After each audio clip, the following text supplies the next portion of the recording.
All right, I'm rolling. Hang on a sec. Okay, rolling here. All right. Did you get that? Yep.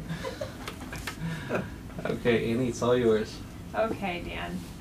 Can you tell us a little bit about when you went to meet with the Dean of the Business School, Jim Burns, and then later with Art Hughes to get approval to raise money for the Hahn Chair? Well, I was on the board, Gene Burns's board of business school, and I agitated him all the time about why don't we have real estate? And he said, well, we really don't know business is all you need. You don't. And I said, real estate business is different. We ought to have a school for real estate. And it got nowhere. And then I knew Art quite well, so the president. And I asked him when I'd see him now and then at a party or something. And he brushed me off. Well, I one day decided that we'd take the bull by the horns for two reasons. Number one, I was tired of waiting, but number two, and the most important reason was Mark Reedy was moving to San Diego, and I thought he would be the perfect doctor to take over the School of Real Estate. And so now but I don't have a School of Real Estate. So I went in to see Art, and I said, Art, we got to start a School of Real Estate. Now, we just got to attach it to the School of Business, but we got to have that. And he said to me, yeah, well, I think that's a good idea, really. But you got to raise $1.5 million for the chair. And then he started interviewing Mark Reedy and forgot I was in the room. You know, he thought maybe, hey, this is a good idea. So I told him that I would share the raising the $1.5 million as long as I could use Ernie Hahn's name on the chair, put it on the chair, because so many people in the city knew Ernie and knew what a great person he was and a great contributor to real estate. So I got that permission, and I went to see Ernie and told him that I didn't waste money. What I wanted was his name, and we take it from there. This is not to say that Ernie didn't give us money, but just, we did. Wonderful. And then we start off.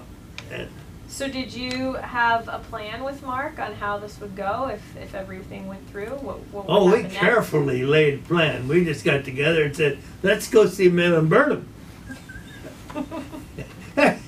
He's our next prospect, you know. And so we went to see Malin and told him what we were doing. And I said, Malin, I need a major donation. He said, how about 100,000? I nearly fell off my chair. Mark is expecting 25, you know, but he gave us 100.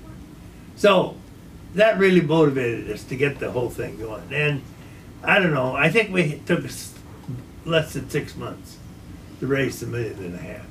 And did you have a list of people that you wanted to contact to raise that money? Well, I knew there was the list that I'd been forbidden to use, but I assumed that was only me forbidden to use it. And I had several people on the committee, so I let them call on that list, and I called on new prospects. The business plan. What was the business plan? So what was the business plan for the center? When you said, I want to start this real estate center, what was your business plan? What did you want to happen? I wanted Mark to get in charge of it, and I knew he'd know what to do.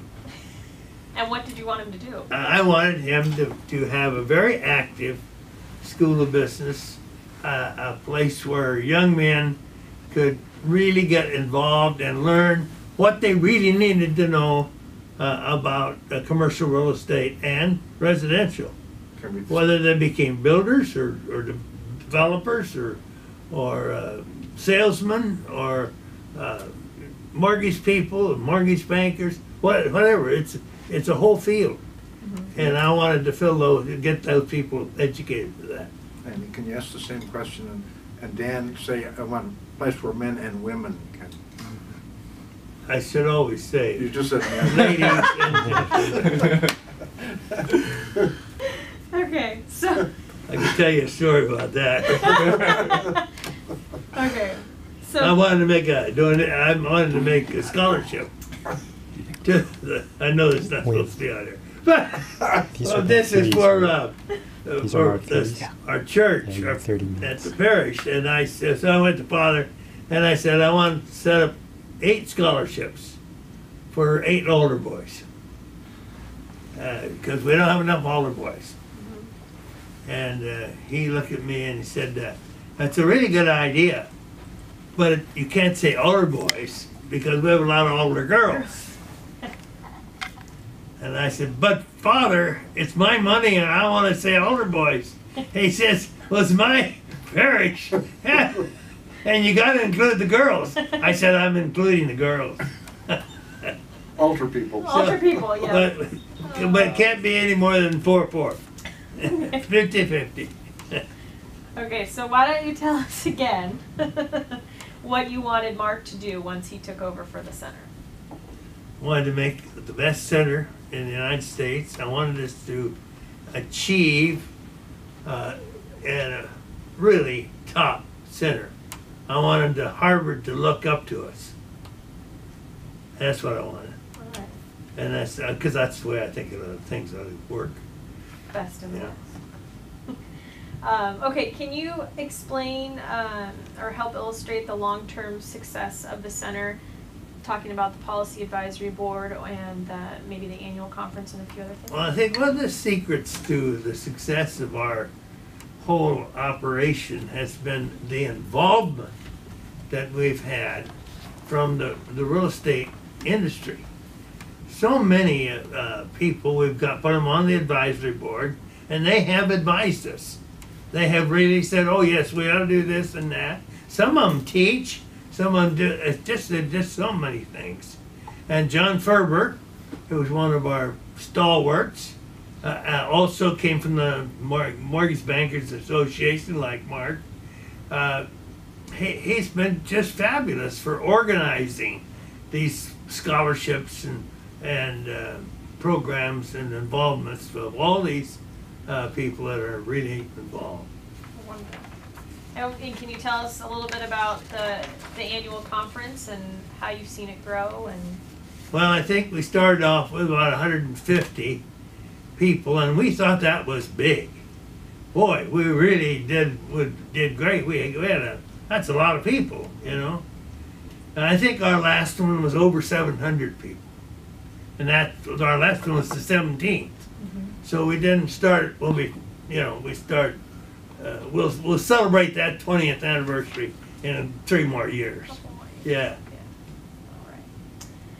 So you've been a part of the program for all 20 years. Can you tell us what achievements stand out most to you in those 20 years?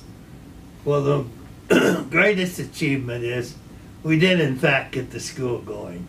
And not is it going, it is quality. And we are getting recognized by the academic societies of the United States of America. And I just, that's what we wanted, that's what we're doing.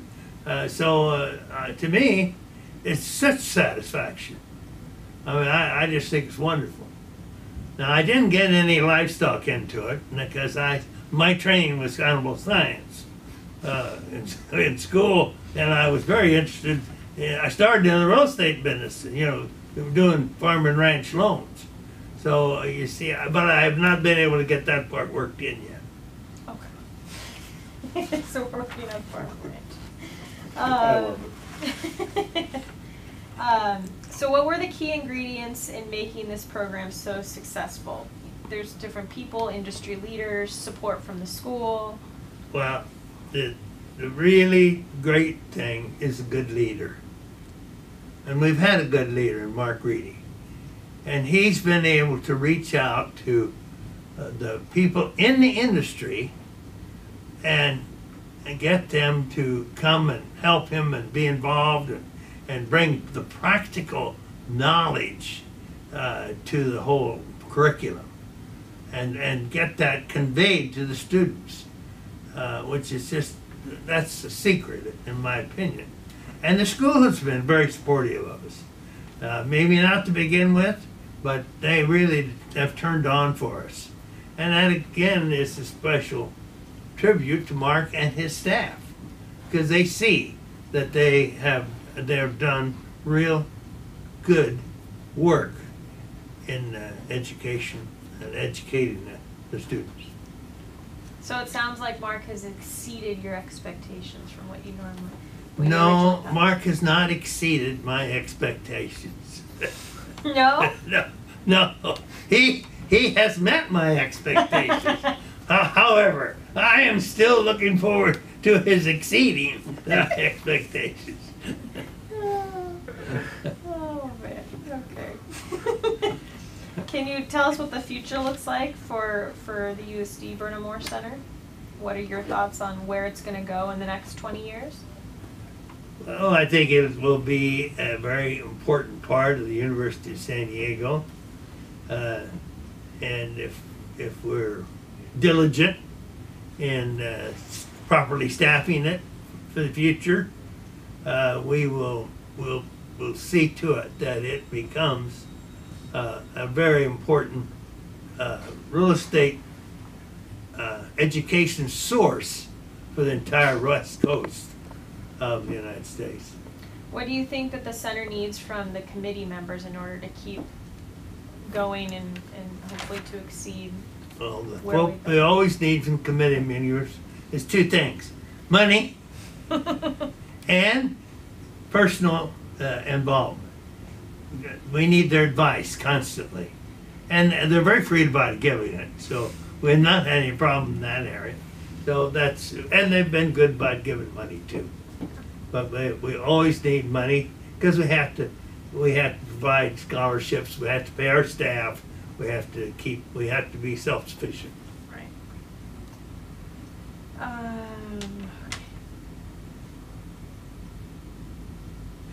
I think you covered pretty well. The two shots we want to get is one, Dan just looking into the camera saying congratulations. Okay. And then the same thing over again saying happy anniversary. I don't know what we're going to use, but both of those things. All right.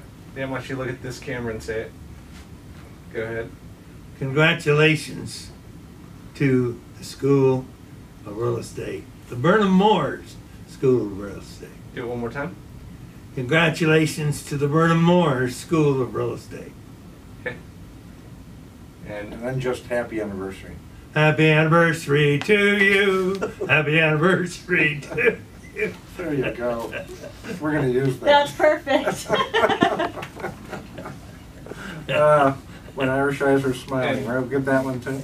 I think we got Did I miss a lot anything? of, no, I think we got a lot of good stuff.